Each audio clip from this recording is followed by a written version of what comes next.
Welcome to Real People, Real Matters. This is Diana Tulchinsky with my guest, Luba Abramov. Luba, tell me, where were you born in the world? I was born in Russia, Moscow. What type of language were you exposed to, like French? Yeah. Oh, yeah, yeah. So, like, well, in Russia, speak Russian, but Yes. my parents gave us to French school. So it was like a special French school. Mm-hmm. So because you start learning the language at 7 years old. Actually, it's like first grade, starts at 7. So we were introduced to the language since we were young kids. We were learning like vocabulary, playing with cards, like flip Oh, cards, nice. and conversations, and that's how it's best to learn the language from when you're young. And by the end of school, like 10th grade, we had subjects in French. Like we had to learn biographies of different authors. We had like history in French. So we loved French. Oh, interesting. And then who gave you the idea to become a graphic artist when you were young, or go into the fine arts? Oh, it was just a whole ordeal with art. But I was painting and drawing since I was like a little kid. And my parents could tell that I love drawing. And in Russia, you can go to art school. Oh, nice.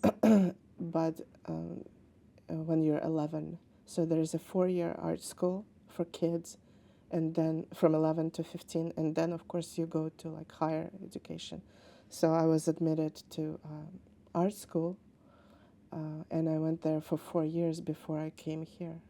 Oh, nice. And what type of style, what type of like medium do you like? Do you like acrylics, watercolor? What are you most successful in? I love pencil, and just like I tell my little kids, my students, that with one pencil that you can find anywhere, you can show so much and do so much with one little pencil, based on how hard you press on a pencil, how many accents you put with lines. Mm-hmm. So it's just like blowing my mind. With one pencil you can show 3D, you can show a lot of volume, you can show so much shading. But I also love watercolors. I also love acrylics. I don't like oils. They dry too slow. So you have to get it perfect right away, or wait 3 days, put another layer, Oh, wow. and you have to wash your brush in the oils and turpentine. It's like, I don't like it. It's an ordeal, yes. Yeah. How did you start going to the ceramic studio? Oh yeah, it's another another story. I don't know, like a few years ago, like around 4 years ago, it just, like, it was popular. You would see videos, I guess, people trying, and my coworker, she's like, I should try it, I try it. She's also like graphic designer artist, and she went and tried it, and she's like, well, you should register to like college, and because they offer like pottery for adults. And I took one class, but I didn't like understand much. Their clay was so like it was mixed with sand, like so cheap basically, and heavy, and they wouldn't explain, and they would just let you throw a little bit and hand build and everything. So it was just good introduction, like nice people, and I could feel that those people, they're different, like my kind Oh, of yeah. crowd, they're just connected to earth, connected to art, love doing something with their hands, don't care, of course, about like how they look, what they wear, and like everything. And they inspire me. And then I found a class, pottery classes in Evanston. So that was a professional studio where you register for a session.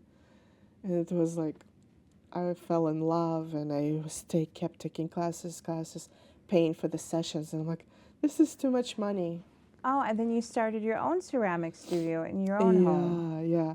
And I told my husband, what if I, because like the pressure of the teacher and like all the people that are on my way, I want to do what I want to do. And I'm like, what if we find a wheel? And we were lucky, like on Facebook Marketplace, to find a wheel 1 block from us. Like some lady Oh, in the nice. basement, like it's her mom's wheel. Like, and the wheels are expensive, so she gave us a good price, and I had my own wheel.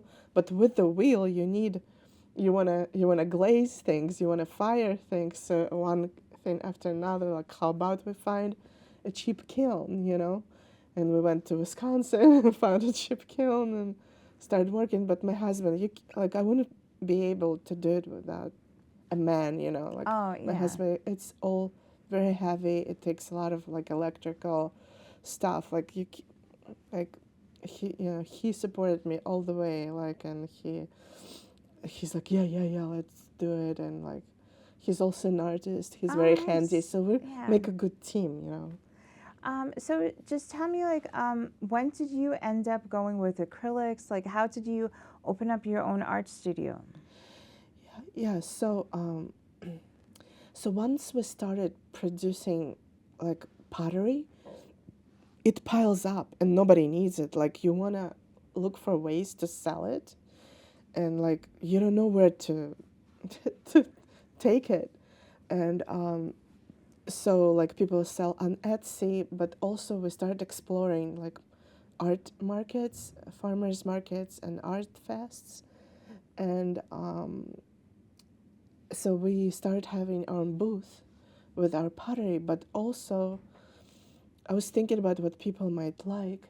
So I would put some of my art.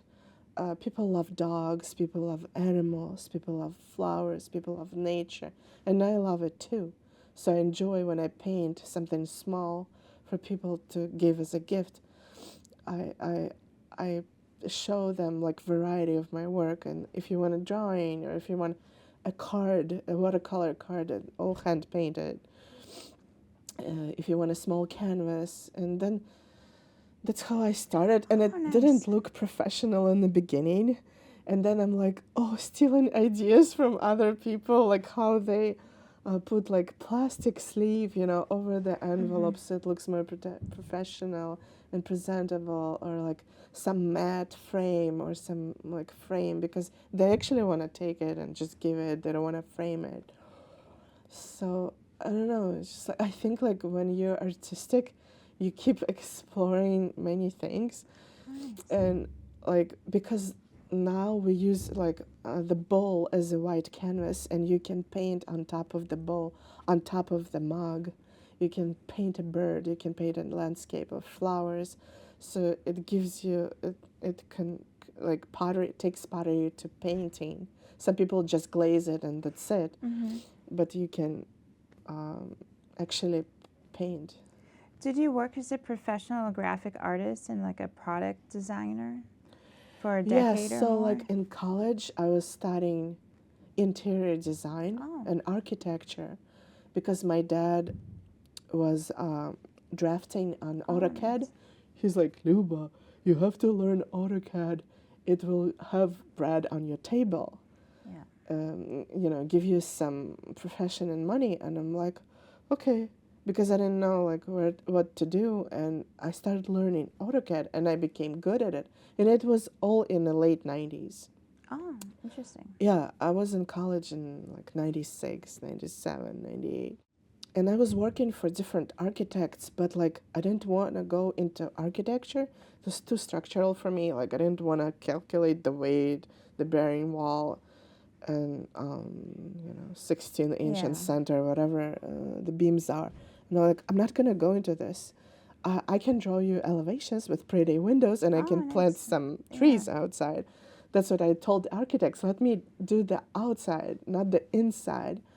So I was getting away with that, and then my friend, actually from high school, she's also like artistic. She was going into graphic design. She's like, oh, maybe I can steal, her idea. And I went into graphic design, took a couple of classes, but it wasn't enough for like a degree. It was just introduction to Illustrator, InDesign, Photoshop. And it also, I didn't like it because one of the assignment was like, you have to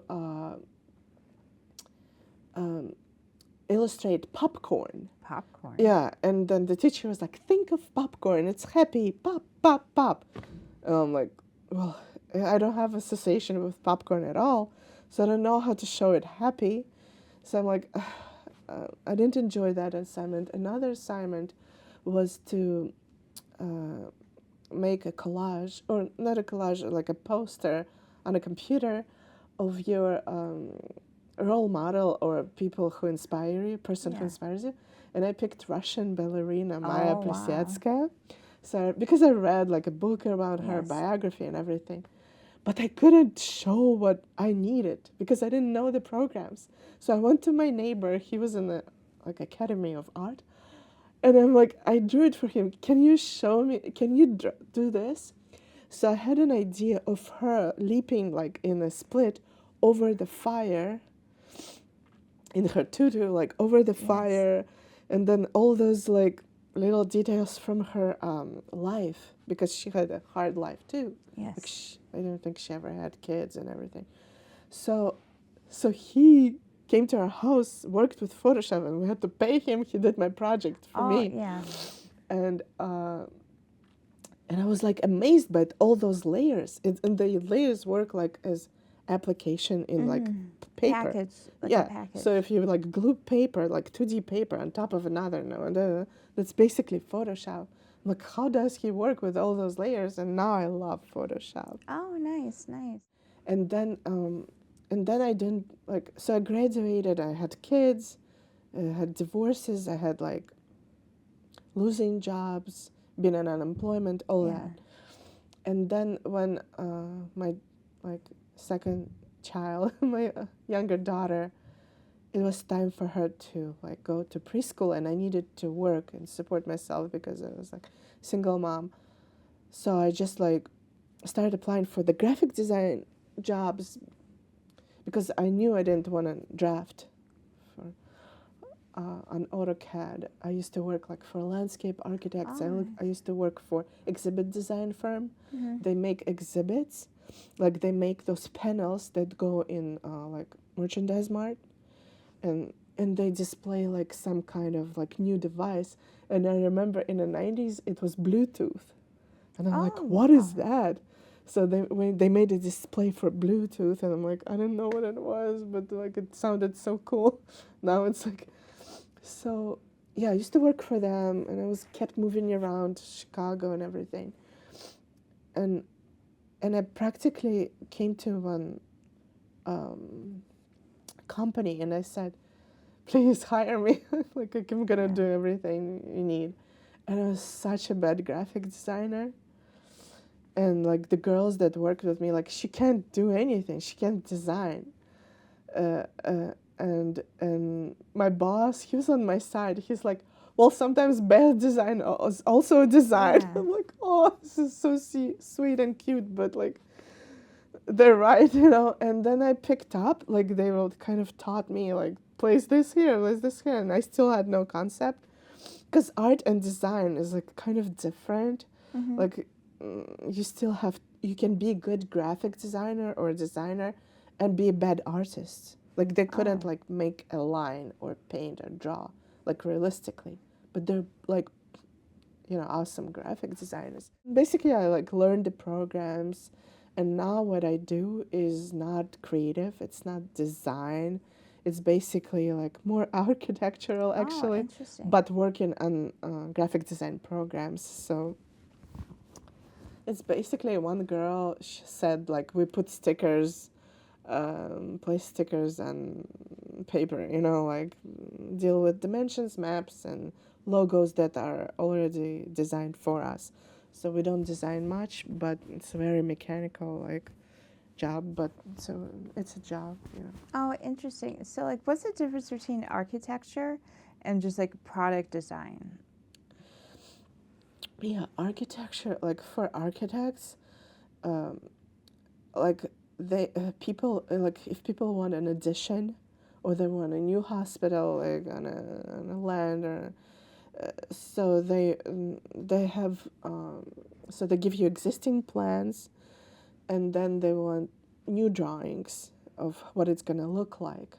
So you have to combine like kind of the old with the new, and you have to calculate. There's a lot of math. There's a lot of physics Okay. for architecture.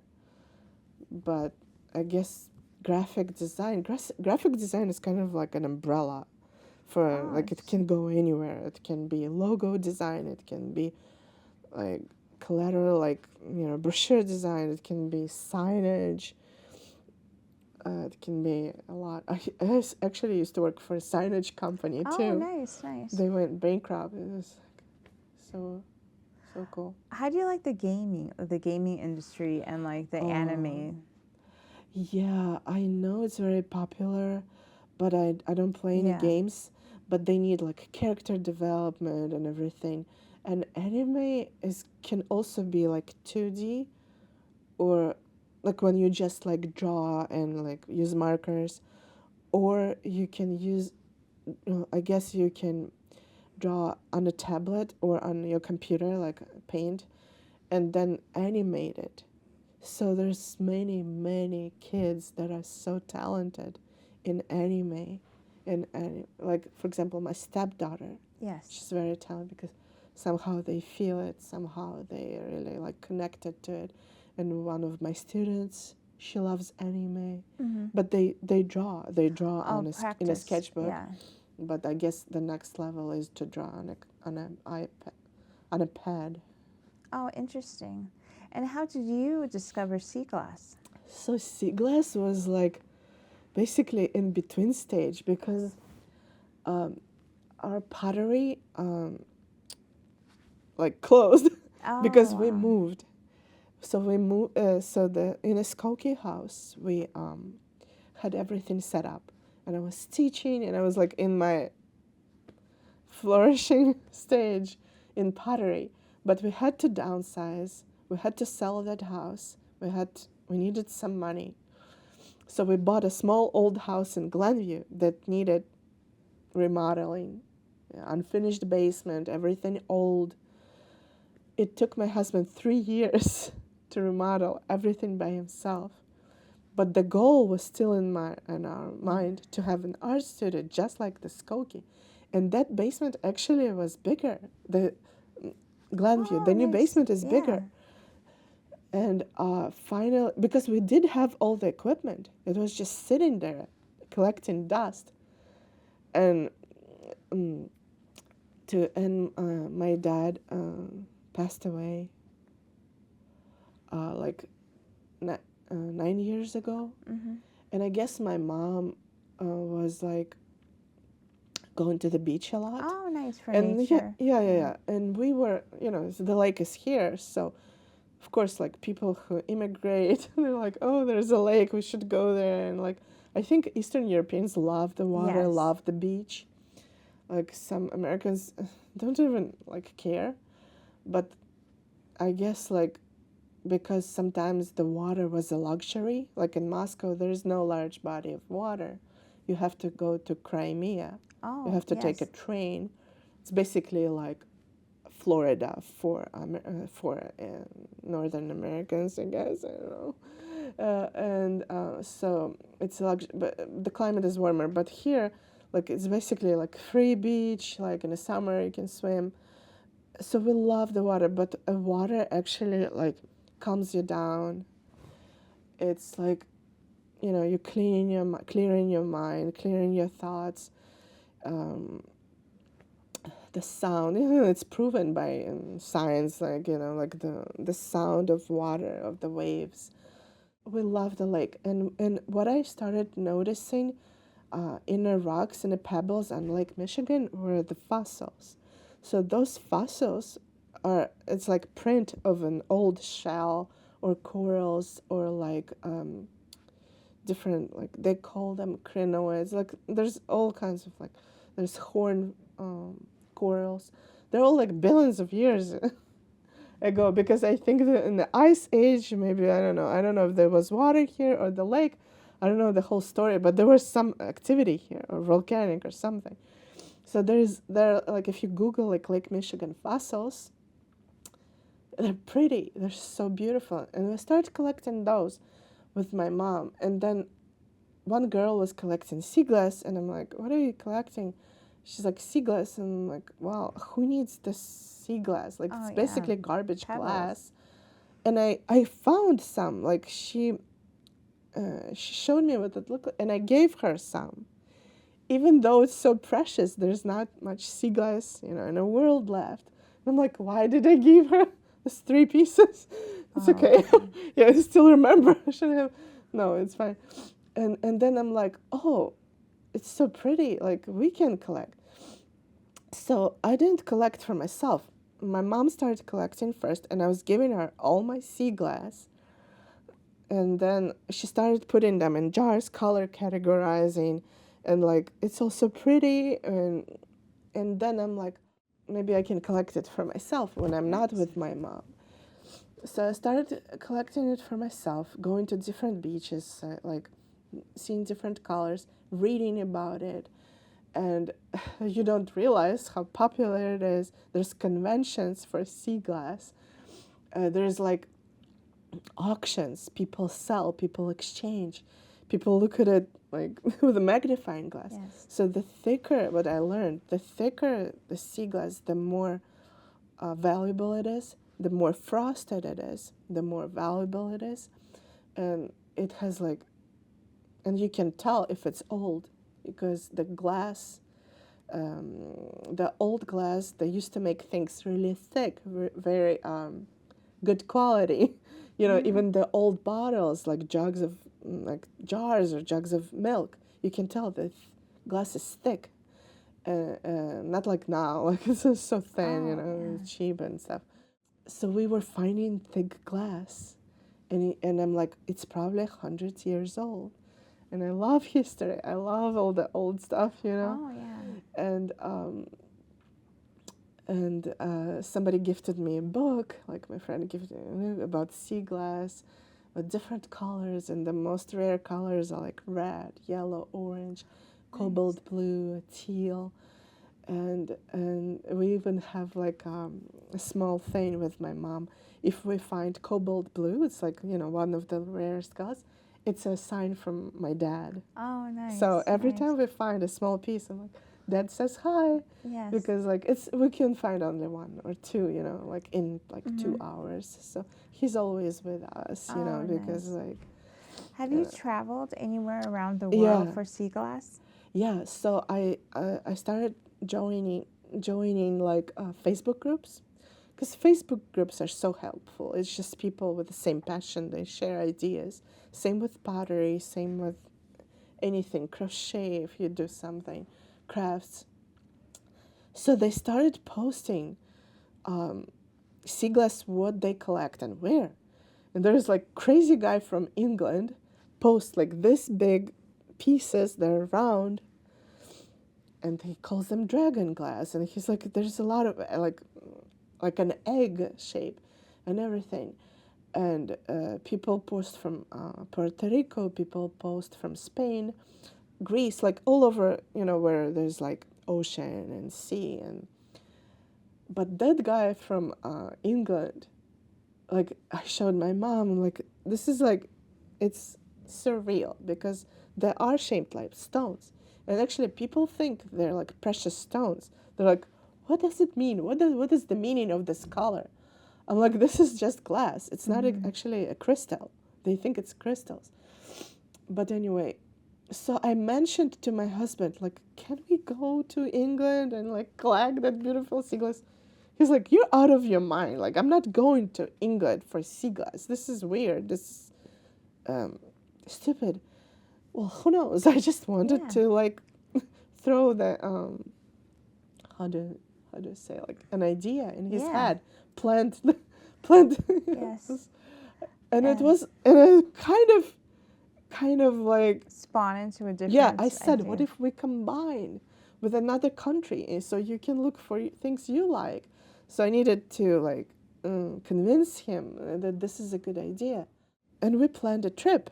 We planned a trip to England and Spain to Oh, cover nice. 2 areas. How many I don't, pieces do you have of sea glass? oh, I didn't count. But the first time we went to England, we couldn't find the same exact beach where that guy was. And we made few mistakes because it's just a coast in the middle of nowhere between like London, which is on the southern, and Scotland. We had to drive 8 hours from London to Edinburgh without having any sleep and like on the left side of the road and like stop on all those beaches just to like look around.